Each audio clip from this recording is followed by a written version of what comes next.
दोस्तों, यह है सरफूंका। यह सरफूंका एक ऐसा पत्ता है, ये पंसारी क्या भी मिलता है।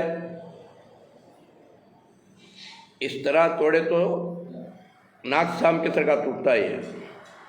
इसमें उदे उदे फल आते और इस तरह फलियां आते इसके अंदर।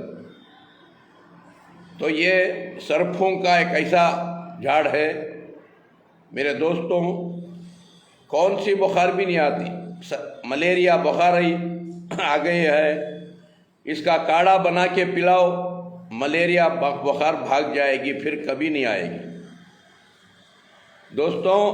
और किडनियाँ, लीवर, एनर्जी मिलेगी। इसे बार बार काढ़ा बना के हमेशा पी सकते हैं, पूरे घर वाले पी सकते हैं। बुखार आई तो पीना बोल के नहीं, ये हर दिन पी सकते हैं इंशाअल्लाह। जैसे मैं हर दिन सुबह होते ही चाय पीते हैं, बिस्किट खाते हैं, बन खाते हैं जल्दी मरने के लिए। सुबह होते ही खाली पेट चाय पी को बिस्कुट और बन खाना, ब्रेड खाना मरने की निशानी जल्दी। सुबह होते ही सरफूंका का डिकाशन पियो, और कभी मूली का रस पियो।